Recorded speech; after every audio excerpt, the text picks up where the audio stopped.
Hello friends, welcome to our classes में उपेंद्र पांडे का। इसमें जैसा कि आप लोग को metrology and measuring instrument mechanical 6 semester के चैप्टर 3 यानी सतह परिष्कार का मापन मेजरमेंट ऑफ सरफेस फिनिश के रिवीजन क्लासेस के बारे में बात करने वाले। तो यहाँ पे आप लोग को इंपॉर्टेंट क्वेश्चन कौन कौन से होते हैं चैप्टर 3 में, ठीक, और कौन कौन से टॉपिक हर बार क्वेश्चन पूछे जाते हैं इसके बारे में हम बताएंगे। ठीक, तो जैसा कि आपकी स्क्रीन के माध्यम से देख पा रहे हैं, सतह रुचिता का मापन यानी हम कह सकते हैं जो सरफेस फिनिश होती है, ठीक, सरफेस होती है उन्हें हम किस प्रकार से उन्हें क्या कहते हैं। ठीक, एक प्रकार से उन्हें बहुत मोस्ट इंपॉर्टेंट है और एग्जाम के बेस पे बहुत वेरी वेरी मोस्ट इंपॉर्टेंट, यानी सतह रुचिता को समझाइए। ठीक, यानी सतह रुचिता क्या होती है इसके बारे में बार बार क्वेश्चन पूछा जाता है।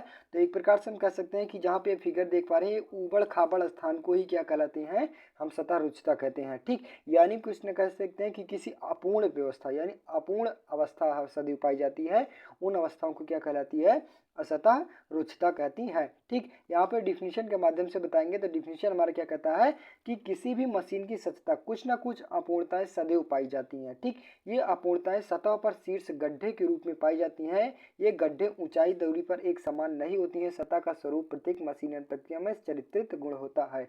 यानी हम कह सकते हैं तो एक सतह रुचिता क्या होती है। ठीक, यानी हम कह सकते हैं अगर किसी भी एंगल पर या फिर किसी भी कारखंड को किसी भी टूल के माध्यम से यानी फिनिश किया जाता है, यानी सतह परिष्करण किया जाता है। ठीक, फिनिश किया जाता है, सरफेस फिनिश किया जाता है। ठीक, तो उसमें कुछ ना कुछ उबड़ खाबड़ या फिर कुछ ना कुछ गड्ढे हो जाते हैं, उन्हीं को क्या कहलाते हैं, सतह रुचिता कहते हैं। ठीक, यहाँ पे फिगर के माध्यम से बताया गया है। जैसा कि आप लोग को सतह रुचिता एक समान कहीं भी नहीं होती है, बल्कि कहीं ज़्यादा ऊंची हो गई या फिर कहीं नीचे हो गई, कहीं ऊपर हो गई, इनके बेस पर ये सतह रुचिता कहलाती है। ठीक, ये एग्जाम के पर्पस पे बहुत मोस्ट इंपॉर्टेंट है। ठीक, यहीं पे आगे क्वेश्चन क्या बता इसे कैसे मापा जाता है, तो इन्हें किस प्रकार से मापा जाता है, तो यहाँ पे आप लोग जाके पढ़ लीजिएगा। ठीक, वहाँ पे डिस्क्रिप्शन में टेलीग्राम यानी डिस्क्रिप्शन की लिंक दे दी है, यानी मेट्रोलॉजी एंड मेजरिंग इंस्ट्रूमेंट की प्लेलिस्ट की, तो वहाँ पे जाके आप देख सकते हैं इसकी इकाई क्या होती है, इसके बारे में सब कुछ स्टेप बाय स्टेप लेक्चर्स में मैंने बात किया था। ठीक, वहीं पे नेक्स्ट क्वेश्चन पूछता है। तो नेक्स्ट क्वेश्चन पूछता है सतह रुचिता को प्रभावित करने वाले कारक कौन कौन से होते हैं। इनके प्रभावित करने वाले कारक कौन कौन से होते हैं, एकदम वेरी मोस्ट इंपॉर्टेंट है गाइस। जैसा कि आप लोग को ये हर बार क्वेश्चन पूछा जाता है, सतह रुचिता का प्रभावित करने वाले कारक कौन कौन से होते हैं। तो ये कौन कौन से होते हैं जहाँ पे देखेंगे तो मशीनन में उत्पन्न होने वाले कंपन उत्पाद की रुचिता, यानी जो एक प्रकार से कंपन उत्पाद होते हैं, कंपन उत्पन्न होते हैं, उनको भी प्रभावित करता है। किसको प्रभावित करता है, तो सतह रुचिता को प्रभावित करता है। ठीक, वही नेक्स्ट आता है, यदि मशीन के विभिन्न प्रचालों जैसे स्पीड, फीट और कारखंड के पदार्थ अनुकूल नहीं है तो सतह रुचिता बढ़ जाएगी। यानी हम कह सकते हैं जब किसी भी कारखंड को अगर ज़्यादा एक प्रकार से ज़्यादा मजबूत नहीं है, सही रूप से नहीं है, तो वहीं पे अगर हम किसी भी टूल को या फिर किसी भी प्रचाल को ज़्यादा स्पीड में कर देंगे तो उनके कारण भी क्या करता है, उनको प्रभावित करता है सतह रुचिता को। ठीक, वहीं पे नेक्स्ट आता है यदि मशीन का चयन, कटिंग टूल, मशीन का प्रकार सही सामंजस्य नहीं है तो सतह रुचिता, यानी हम कह सकते हैं कि अगर वहीं पे कटिंग टूल्स का भी यानी टूल्स का भी सही रूप से नहीं परिष्करण किया गया है, चेकिंग नहीं किया गया है, और कारखंडों को भी सही रूप से चेकिंग नहीं किया गया, तो उनके कारण भी सतह रुचिता की उत्पन्न हो सकती है। ठीक, यानी प्रभावित करता है। ठीक, तो वहीं पे आपको लोग को यहाँ पे 7 क्वेश्चन है। साथ यहाँ पे ये कठोरता कम होने पर सतह रुचिता होती है, कूलेंट को समुचित प्रयोग करने में सतह रुचिता होती है। ठीक, इन सभी चीज़ों को एक प्रकार से एकदम इजी ढंग से सही रूप से पढ़ लेना गाइस कि सतह रुचिता को प्रभावित करने वाले कारक कौन कौन से होते हैं। इनमें से 2 3 4 क्वेश्चन मोस्ट इंपॉर्टेंट है।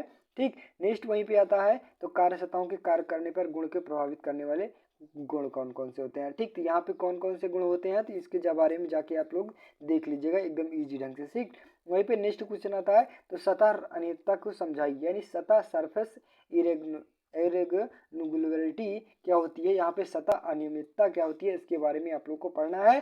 ठीक, और ये कितने भागों में पार्ट में बांटा गया है। ठीक, ये 3 पार्टों में, प्रथम, द्वितीय, तृतीय। ठीक, 3 पार्टों में, 3 श्रेणी में बांटा गया है, तो इनके बारे में आप जाके वहां से पढ़ सकते हैं। यहाँ पे हम सतह अनियमितता क्या होती है, यहाँ पे देखेंगे किसी सतह की रुचिता को देखकर स्पर्श करके अनुभव प्राप्त करने वाली राशि हालांकि प्रभावित नहीं करती। आसान तो नहीं है, फिर भी हम जानते हैं कि मशीन वास्तव में एक चिप निकालने की प्रक्रिया है जिन्हें कारण आदर्श नहीं हो पाती। यही पूरी तरह डिजाइनर का विवेक, किसी अवयव की बीमा पर रुचिता का मान कितना रहे, मशीन का ज्यामिति अनियमितता कहलाती है। यानी हम कह सकते हैं एक प्रकार से अगर किसी भी कारखंड को कार्य किया जा रहा है, ठीक, उनको परिभाषित करना आसान नहीं होता है, बल्कि उनमें जो संक्रियाएं की जा रही हैं यानी चिप्स निकाले जा रहे हैं उनमें विभिन्न प्रकार के आदर्श पाए जाते हैं, यानी कहीं छोटा हो गया कहीं बड़ा हो गया, और उनकी डिजाइनर भी विवेक करती है, यानी एक प्रकार से अलग अलग रूप से होती है। ठीक, अवयव की किस बीमा पर सतह रुचिता का मान कितना रहे, ठीक, वो क्या कहलाता है कि जब अगर किसी भी कारखंड पे बनाया गया, ठीक, किसी भी कारखंड को बनाया गया, यहाँ से ज़्यादा फिनिश कर लिया गया, ठीक, यहीं पे ज़्यादा कर लिया गया, यहाँ पे कम कर दिया गया, यहाँ पे ज़्यादा, तो इन सभी यानी चिप्स को जो छोटी बड़ी हो जाती है, अगर इन्हीं के यानी इन्हीं को कितने एक प्रकार से हम कह सकते हैं कितनी एक प्रकार से सतह रुचिता का मान कितना रहे, ठीक, यानी चिप्स की लंबाई मोटाई कितनी है, अलग अलग पार्टों में अगर जितनी अधिकतम होती है वो क्या कहलाती है, ज्यामितीय अनियमितता कहलाती है। यानी अलग अनियमितता का मतलब कह सकते हैं हम एक प्रकार से अलग अलग, ठीक, वही क्या कहलाती है, सतह अनियमितता कहलाती है। ठीक, इनके कौन कौन से पार्ट होते हैं, तो कौन कौन सी श्रेणी होती है, प्रथम द्वितीय तथा तृतीय चतुर्था। ठीक, प्रथम में क्या होता है कि इन एक प्रकार से हम कह सकते हैं कि इसमें मशीनन संक्रिया में प्रथम श्रेणी सतह अनियमितता की, यानी मशीनन में अगर कोई भी प्रॉब्लम हो सकती है तो कटिंग टूल में यथार्थता ना हो, मशीन की गाइड में सीधापन ना हो, मशीन संरेखण त्रुटिपूर्ण हो, ठीक, इन सभी चीज़ों को अगर कोई भी प्रकार से हम कह सकते हैं अगर अनियमितता यानी प्रदर्शित किया जाता है, ठीक, अनियमितता प्रदाई जाती है तो प्रथम श्रेणी के अंतर्गत आ जाते हैं। वहीं पे नेक्स्ट आता है यानी सेकंड श्रेणी, यानी सेकंड ऑर्डर मशीनन संक्रिया में द्वितीय श्रेणी अनियमितता किसी प्रकार के कंपनों के फलस्वरूप होता है। यानी द्वितीय श्रेणी किसके अंतर्गत आती है, अगर किसी भी कारखंड में या फिर टूल में या फिर मशीन में अगर कोई कंपन वाइब्रेट हो रहा है तो उनके भी कारण अनियमितता हो सकती है। ठीक, वहीं पे नेक्स्ट पूछ लिया जाता है, थर्ड वाला क्या कहता है, थर्ड में क्या होता है कि माना किसी मशीन की पूरी आदर्श तथा किसी प्रकार का कंपन नहीं है फिर भी कुछ ना कुछ अनियमितताएं हो जाती हैं। ठीक, यानी हम कह सकते हैं अगर किसी भी मशीन में या फिर कारखंड में किसी प्रकार की अनियमितता यानी कंपन नहीं है फिर भी हो सकता है कारखंड ही खराब हो, यानी एक प्रकार से कारखंड ही खराब हो, ठीक, वो सही रूप से व्यवस्थित ना हो, सही रूप से सही उसका आकार ना हो, सही मेटल ना हो, ठीक, उनके कारण भी उत्पन्न हो सकती है सतह रुचिता। वहीं पे थर्ड पूछा जाता है, तो थर्ड में क्या होता है कि यानी हम कह सेकेंड फर्स्ट थर्ड, यानी फोर्थ वाले में क्या कहता है, वहीं पे फोर्थ वाला क्या कहता है कि इस प्रकार से अनियमितता तब उत्पन्न होती है जब मशीनों में चिप निकालने तथा कारखंड पे टूट जाती है। यानी हम कह सकते हैं ये अनियमितता कब होती है, जब मशीनें यानी किसी भी कारखंड पे मशीनें चिपनियाँ की जाती है और चिप्स निकालते वक्त किसी भी कारखंड वहीं पर टूट जाती है, कोई टूल हो गया या फिर कारखंड टूट जाए तो उनके अंतर्गत क्या होता है, चतुर्थ श्रेणी यानी फोर्थ ऑर्डर के अंतर्गत आ जाता है। ठीक, ये दो प्रकार से होते हैं, प्राइमरी टेक्सचर और तरंगता द्वितीय टेक्सचर के अंतर्गत आ जाते हैं। ठीक, यहाँ पे आप लोग जाके देख लीजिएगा, ये बहुत मोस्ट इम्पोर्टेंट क्वेश्चन है, सतह अनियमितता क्या होती है, इसके भाग क्या और कौन से होते हैं, यहाँ पे पीडीएफ में भी आप लोग को बताया गया और लेक्चर्स भी ये सब सारे क्वेश्चन मिले हैं, ठीक, देखने को। वहीं पे नेक्स्ट क्वेश्चन आता है, तो सतह रुचिता के अवयव कौन कौन से होते हैं। ठीक, यहाँ पे अगर आप लोग को फिगर के माध्यम से देख लेंगे, फिगर पूरा समझ लेंगे, ठीक, तो वहाँ पे आप लोग को कोई किसी भी चीज़ के पढ़ने की जरूरत नहीं है, यानी अवयव कौन कौन से होते हैं इनको पढ़ने की जरूरत नहीं है। यहाँ पे जितने भी अवयव दर्शाए गए हैं इन्हीं चीज़ों को दर्शा लेना, बाकी और उसमें तो इनमें सतह रुचिता के अवयव कम से कम 25 से 30 अवयव होते हैं, उनको रट नहीं पाओगे। ठीक, तो यहाँ पे केवल फिगर के माध्यम से देख लेंगे, फिगर हमारा इस प्रकार से सतह रुचिता है, ठीक, किसी भी कारखंड में बनाया गया है।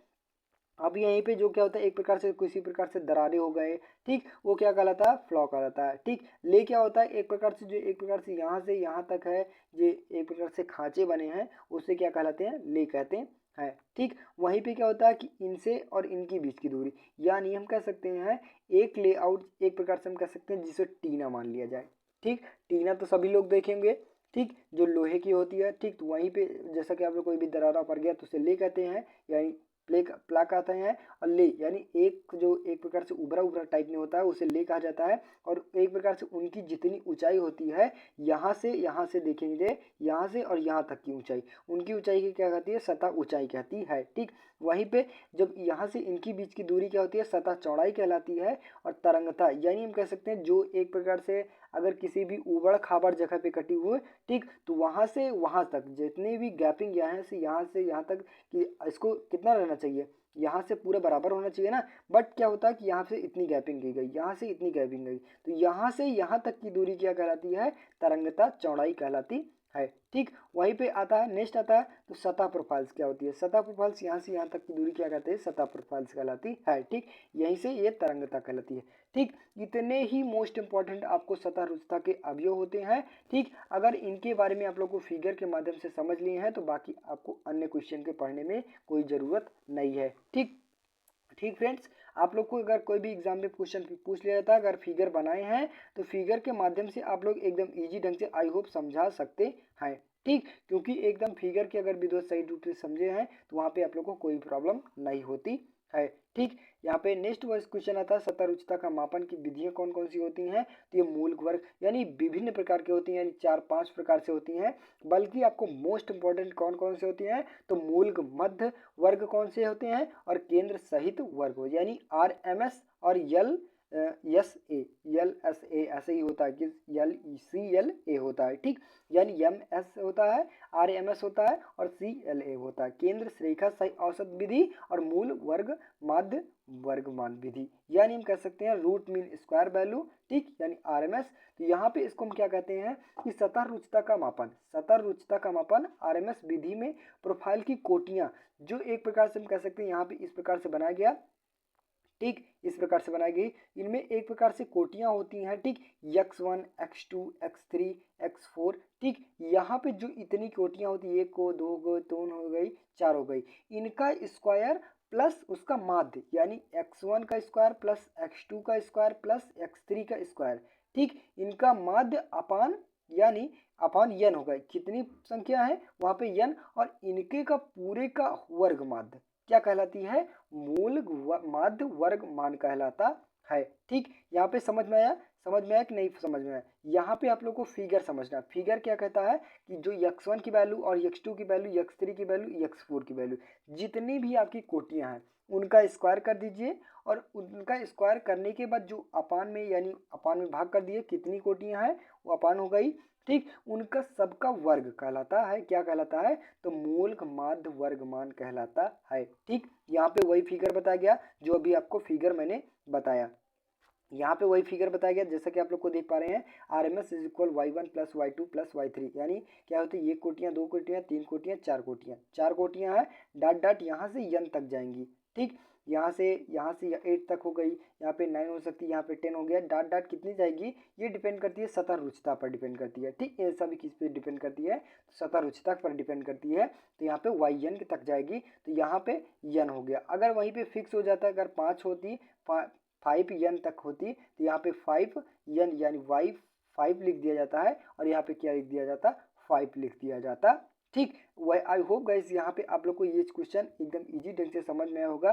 ठीक, यानी सतह रुचिता यानी मूल माध्य वर्ग मान की एकदम इजी ढंग से समझ में होगा। वहीं पे नेक्स्ट आता है तो केंद्र रेखा औसत विधि। केंद्र रेखा औसत विधि को क्या करते हैं कि RMS से ज़्यादा अपेक्षा करते हैं, यानी इसका उपयोग किया जाता है।